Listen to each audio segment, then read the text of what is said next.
One game franchise that I believe doesn't get the attention it deserves is the Wipeout series. With their futuristic setting and a style all its own, this series just oozed coolness, while at the same time being fun and challenging arcade racers. I first really got into the series with Wipeout Pulse, but I've always wanted to check out the series' roots, so let's dive into the original 1995 Psygnosis classic, Wipeout.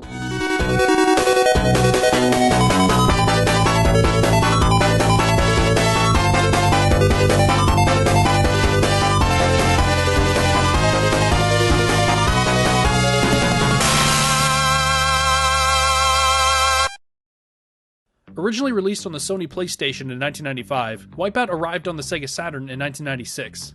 While Psygnosis developed the original title, the porting duties were handled by Tantalus and Perfect Entertainment, who also worked on the impressive-looking arcade to Saturn port of Manx TT Superbike.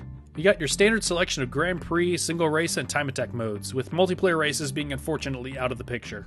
Your Grand Prix tour will take you through 6 different circuits, with an additional 7th track once you complete the highest difficulty. The difficulty itself is assigned to various speed classes, which really ramps up dramatically as you progress.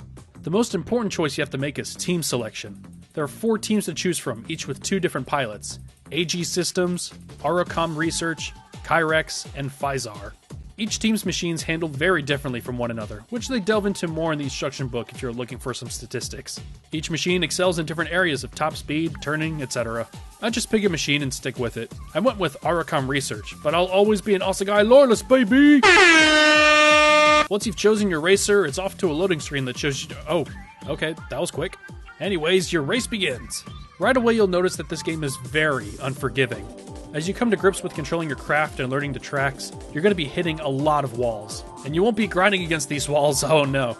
They put you at a near dead stop. When you start out, this can be incredibly frustrating, and it initially really turned me off. It also doesn't help that if you fail to place in the top 3 times before you finish the Grand Prix, it's game over, even on the easiest difficulty. Wipeout is a game that is all about track memorization. These courses are really narrow, leaving very little room for screwing up. It's going to take you a couple tries and some trial and error with your vehicle selection to figure out which is the best way to tackle each circuit. But man, when you do, you feel like you're on top of the world. Nailing a series of turns with pinpoint accuracy is so satisfying, thanks to some great controls. While the controls in Wipeout are as simple as any other racing game, they require a ton of finesse to truly get a handle on. There's no traditional brake button, instead your craft has air brakes. You activate the air brakes with the left and right shoulder buttons, which allow you to lean into turns while helping you maintain your speed, and pressing both air brakes will have your craft come to a halt.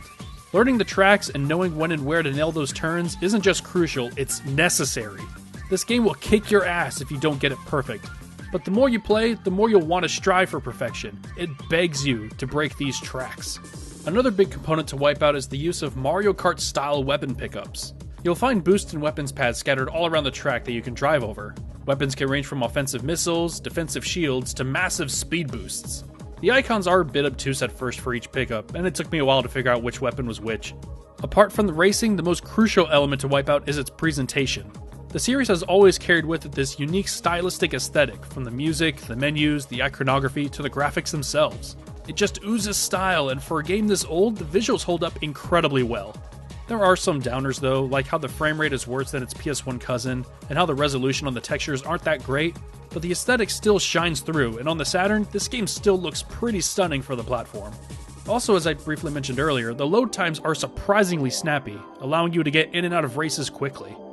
Nothing like having a quick restart literally happen instantly, it's so fast!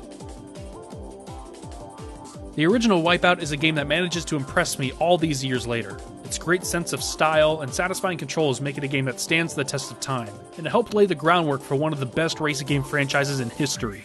The difficulty will push away a lot of people, or at least make them play the later more refined games of the franchise. But for a first effort, Wipeout is a certified classic of the genre, and is easily one of the best racing games for the Sega Saturn.